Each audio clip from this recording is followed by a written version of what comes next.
अस्सलाम वालेकुम वरहमतुल्लाह। Welcome to फ़ख्र स्टम्सफेयर।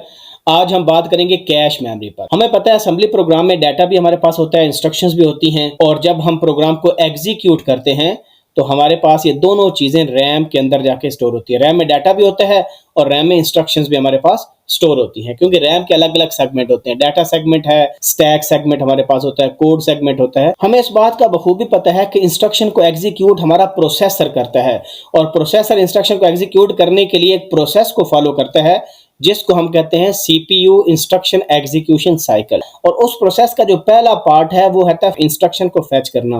अब प्रोसेसर एक्चुअली इंस्ट्रक्शन को कैसे फैच करता है, क्योंकि इंस्ट्रक्शंस और डाटा दोनों हमारे रैम में मौजूद होती हैं, तो प्रोसेसर एक मैकेनिज्म फॉलो करता है फैच करने के लिए इंस्ट्रक्शन को। क्योंकि नेक्स्ट इंस्ट्रक्शन का एड्रेस हमने पढ़ा था कि हमारे पास एक प्रोग्राम काउंटर रजिस्टर होता है जिसको हम इंस्ट्रक्शन पॉइंटर भी कहते हैं।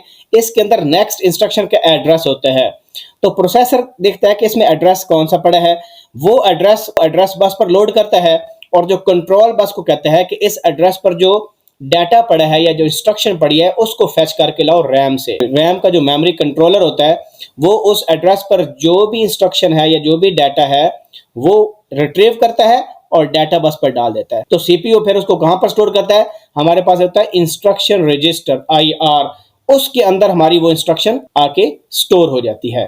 तो फॉर एग्जांपल हमारे पास ये इंस्ट्रक्शन लिखी हुई है मूव AX var1, तो सबसे पहले ये सारा प्रोसेस फॉलो होगा और ये जो इंस्ट्रक्शन मेमोरी में पड़ी होगी इसको हम रिट्रीव करके सीपीयू के इंस्ट्रक्शन रजिस्टर के अंदर डाल देंगे। और फिर उसके बाद जो नेक्स्ट स्टेप है वो हमारा डिकोड होता है कि सीपीयू इस इंस्ट्रक्शन को चेक करेगा इसमें क्या ऑपरेशन परफॉर्म हो रहा है। फॉर एग्जांपल वो देखेगा इसमें var1 है, और var1 जो एक वेरिएबल है, क्योंकि वेरिएबल भी मेमोरी में एक एड्रेस होता है, तो दोबारा फिर सीपीयू क्या करेगा, मेमोरी कंट्रोलर को बोलेगा कि var1 जो वेरिएबल है इसकी जो वैल्यू है वो उठा के लाओ, और दोबारा फिर हम रैम को एक्सेस करेंगे। तब तक ये इंस्ट्रक्शन एग्जीक्यूट नहीं होगी जब तक कि var1 की वैल्यू दोबारा सीपीयू के अंदर नहीं आ जाएगी। जब सीपीयू के अंदर आ जाएगी इसको वो AX के अंदर स्टोर कर देगा var1 को, और उसके बाद फिर इसको एग्जीक्यूट करेगा। एग्जीक्यूट का मतलब कि var1 का जो कंटेंट है वो AX में कॉपी कर देगा। तो ये एग्जीक्यूशन वाला प्रोसेस हो गया, क्योंकि हमें पता है डेस्टिनेशन ऑपरेंड AX है, तो AX के अंदर ही var1 की वैल्यू स्टोर हो जाएगी। लेकिन एट टाइम्स इस तरह भी होता है कि हम अपने रिजल्ट को वेरिएबल के अंदर स्टोर करते हैं, तो उसके लिए दोबारा फिर हम मेमोरी को एक्सेस करेंगे। तो इसमें आपको बताने का मतलब ये है कि जब प्रोसेसर इंस्ट्रक्शन को एग्जीक्यूट करता है तो रैम को लाजमी एक्सेस करेगा, बेशक उसमें वेरिएबल हो या ना हो। फॉर एग्जाम्पल आप इस इंस्ट्रक्शन की एग्जाम्पल देख लें। अब इसमें वेरिएबल नहीं है, लेकिन इस इंस्ट्रक्शन को फैच करने के लिए प्रोसेसर ये सारे स्टेप करेगा। तो आपको ये सारी स्टोरी बताने का मकसद ये था कि सीपीयू को एक इंस्ट्रक्शन को एग्जीक्यूट करने के लिए अच्छा खासा टाइम लगता है अगर उसको रैम के बार बार चक्कर लगाने पड़े। तो क्या ही अच्छा होता कि ये जो इंस्ट्रक्शन हमने अभी पढ़ी है ये पहले से ही प्रोसेसर के पास होती, तो टाइम कितना सेव हो जाता फिर हमारा। ये तो एक एक इंस्ट्रक्शन को फैच करने के लिए मैं रैम के चक्कर लगाने पड़ रहे हैं, और वो वेरिएबल्स भी हों तो फिर डबल हमारा टाइम ज़ाया हो रहा है। और मिलियंस जब ऑफ इंस्ट्रक्शन हमारे पास होती हैं तो उसमें देखें कितनी लेटेंसी आएगी और कितना डिले आएगा, तो आपकी प्रोसेसिंग स्लो हो जाएगी। क्यों? क्योंकि प्रोसेसर हमारा बहुत ज़्यादा स्पीड पर काम कर रहा होता है और रैम को एक्सेस करते हुए काफी टाइम वेस्ट हो जाता है। इसको हम एग्जांपल समझते हैं, फिर हम देखेंगे कि कैश मेमोरी किस तरह इस प्रॉब्लम को मिनिमाइज करती है, ये जो डिले और लेटेंसी आ रही है। फॉर एग्जांपल यहाँ पर एक सिंपल सा केस देखते हैं। हमारे पास एक प्रोसेसर है और क्वाड कोर प्रोसेसर है जिसमें 4 कोर्स होती हैं, यानी ये अगर सीपीयू की चिप है तो इसके अंदर हमारे पास 4 कोर्स होंगी, और हर कोर की जो स्पीड है वो 2.4 गीगाहर्ट्ज है। गीगा क्योंकि 10 की पावर 9 होता है, विच इज बिलियन। तो इसका मतलब है कि 1 सेकंड के अंदर हमारा ये प्रोसेसर 2.4 बिलियन इंस्ट्रक्शंस रन करने का कैपेबल है। यानी 1 सेकंड के अंदर 2.4 बिलियन क्लॉक साइकिल्स जो हैं वो एग्जीक्यूट हो सकते हैं। अगर हम इस प्रोसेसर की सिंपल इंस्ट्रक्शन देखें, फॉर एग्जांपल ये जो मूव वाली इंस्ट्रक्शन थी, तो एक सिंपलेस्ट इंस्ट्रक्शन कितने टाइम में प्रोसेसर के अंदर, हम अज्यूम करते हैं कि ये इंस्ट्रक्शन प्रोसेसर के अंदर ही मौजूद है, IR रजिस्टर के अंदर पहले से मौजूद है, तो फिर ये कितने टाइम में एग्जीक्यूट हो जाएगी। तो सिंपल हम कर देंगे 1/फ्रीक्वेंसी, तो 0.4167 नैनो सेकंड में हमारी ये इंस्ट्रक्शन क्या हो जाएगी, एग्जीक्यूट हो जाएगी। तो अगर यही काम हम रैम में जाके करें जिस तरह अभी बताया आपको, तो रैम में अगर हम जाएंगे डाटा को फेच करने के लिए, लेट्स सपोज हमारे पास DDR5 रैम है जो कि फास्टेस्ट होती है।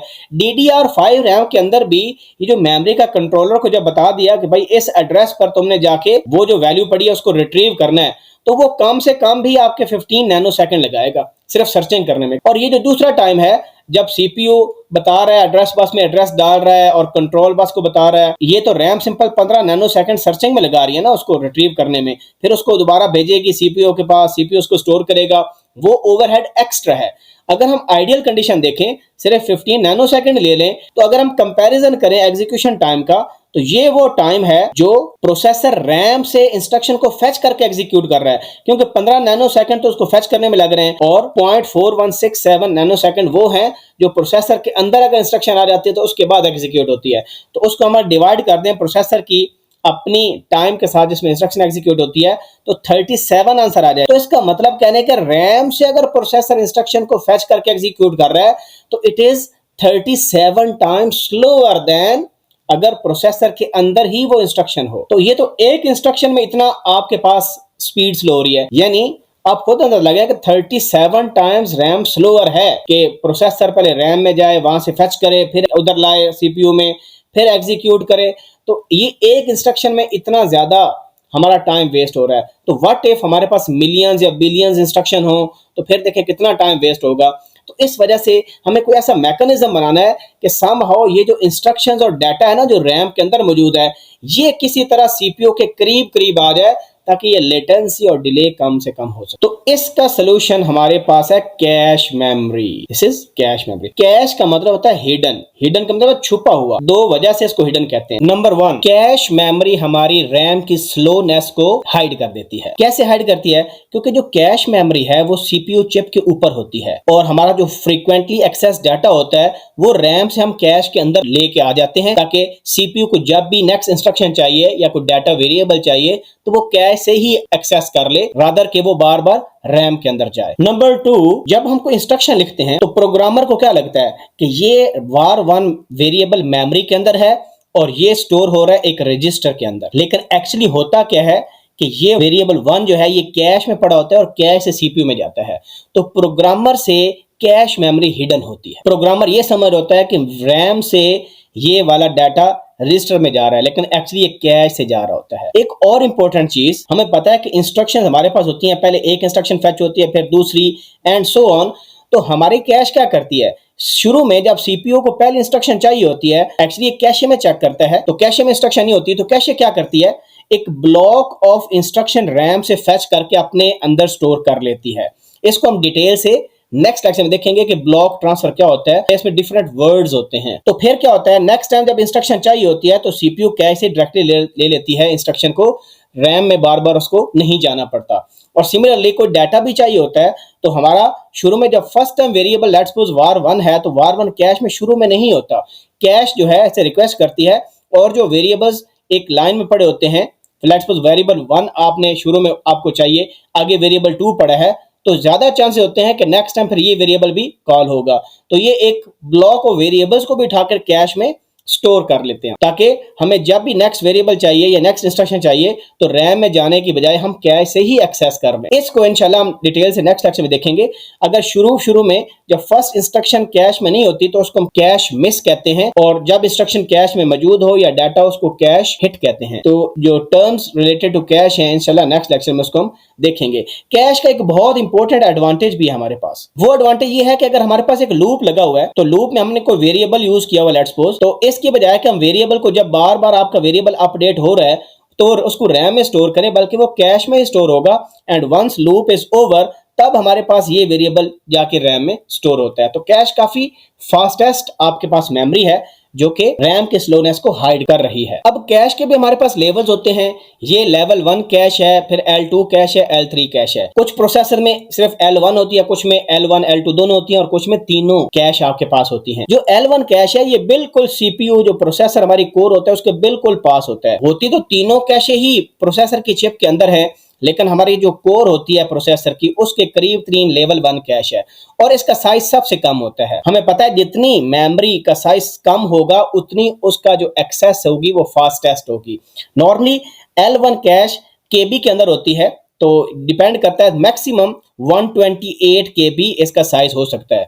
और कैश जो है ना, डाटा कैश और इंस्ट्रक्शन कैश अलग अलग होते हैं, दोनों का अलग अलग साइज भी होता है, सेम साइज भी हो सकता है।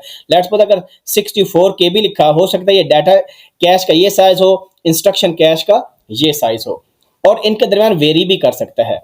जितने फास्टेस्ट प्रोसेसर होते हैं उनका L1 का साइज उतना ज्यादा होता है। उसके बाद L2 कैश है, जो सबसे क्रूशियल डाटा हमारे पास होता है वो L1 कैश में होता है। जो उससे थोड़ा सा कम इंपॉर्टेंट होता है उसको हम L2 कैश में रखते हैं, और इसका साइज तकरीबन 3 MB के करीब करीब होता है, ज्यादा भी हो सकता है depending on the speed of the processor. तो इसमें और डाटा होता है जो L1 में नहीं आ सकता, तो हम इसके बजाय के रैम से लें, जो L1 में डाटा नहीं होगा या इंस्ट्रक्शन नहीं होगी वो L2 से फैच करेंगे। ये उससे थोड़ी सी कम फास्ट होती है क्योंकि इसका साइज इंक्रीज हो गया। और L3 का साइज इन सबसे ज्यादा होता है और उसको एक्सेस करने का टाइम कम है, इस वजह से ये लेस फास्ट है, और इसका तकरीबन 32 MB के करीब करीब होता है, ज्यादा भी हो सकता है, डिपेंड करता है प्रोसेसर की स्पीड पर। तो ये तीनों जो कैश हैं ये आपकी इंस्ट्रक्शन एग्जीक्यूशन को फास्ट करती हैं, इसके बजाय कि हम रैम से डाटा एक्सेस करें। अब रैम का आप साइज देखें, रैम तो सीपीयू की चिप से आउटसाइड मेमोरी होती है, तो हमारे पास आजकल जो है वो 16 GB भी होती है, 32 GB भी हमारे पास अवेलेबल है। तो देखें इसका साइज काफी बड़ा है कंपेयर टू 32 MB, और ये MB के अंदर है। लेकिन क्योंकि ये रैम का साइज बहुत बड़ा होता है तो इसको एक्सेस करना इज अ स्लोअर प्रोसेस, इसी वजह से हमारे रैम क्या होती है, स्लो। और अगर हम हार्ड डिस्क की बात करें या SSD की बात करें तो ये टेराबाइट के अंदर होती है, बहुत बड़ा साइज है, लेकिन इसको एक्सेस करना इज वेरी स्लोएस्ट प्रोसेस। तो इस वजह से जो कैश है वो हमारी इंस्ट्रक्शन एग्जीक्यूशन को फास्ट करती है, और उसकी स्पीड जो है वो प्रोसेसर की स्पीड के ऑलमोस्ट बराबर होती है, डिले और लेटेंसी आपकी कम हो जाती है। तो यहाँ पर आप देखें ये क्वाड कोर प्रोसेसर बनाया हुआ है, और आप देखें 4 कोर्स है ना, और हर कोर की अपनी एक अलग L1 कैश है, इस कोर की अपनी अलग L1 कैश है, और L1 का आप साइज देखें तो सबसे कम है, लेकिन ये उतनी फास्ट है जितना हमारा प्रोसेसर फास्ट होता है। उसके बाद L2 देखें तो L2 कैश 2 कोर्स आपस में शेयर कर रहे होते हैं, इसका साइज L1 से कंपैरेटिवली बड़ा होता है, लेकिन ये भी प्रोसेसर की चिप के अंदर होता है। ये आपके प्रोसेसर की चिप इस तरह की होती है, ये चिप है और इसमें 4 कोर्स हैं, और आपकी हर कोर की सेपरेट इंडिविजुअल L1 कैश होगी, L2 cash shared between 2 course, और जो L3 कैश है इसको सारी कोर्स शेयर कर रही होती हैं, और उसके बाद फिर आपके पास रैम होती है, मेमोरी। तो ये हमने डिटेल आज के लेक्चर में पढ़ ली कि किस तरह कैश मेमोरी आपकी एग्जीक्यूशन को, इंस्ट्रक्शन एग्जीक्यूशन को फास्ट करती है और उसका रोल क्या है। और नेक्स्ट लेक्चर में इंशाल्लाह हम डिटेल्स देखेंगे, टर्म्स देखेंगे कि कैश हिट क्या होता है, इस तरह कैश मिस क्या होता है, और डिफरेंट टर्म्स जो हैं रिलेटेड टू कैश उसको डिटेल से हम देखेंगे। मिलते हैं नई वीडियो के साथ। अगर कोई क्वेश्चन हो please ask in the comment section. अपना ख्याल रखिए। अल्लाह हाफिज़। नासिर।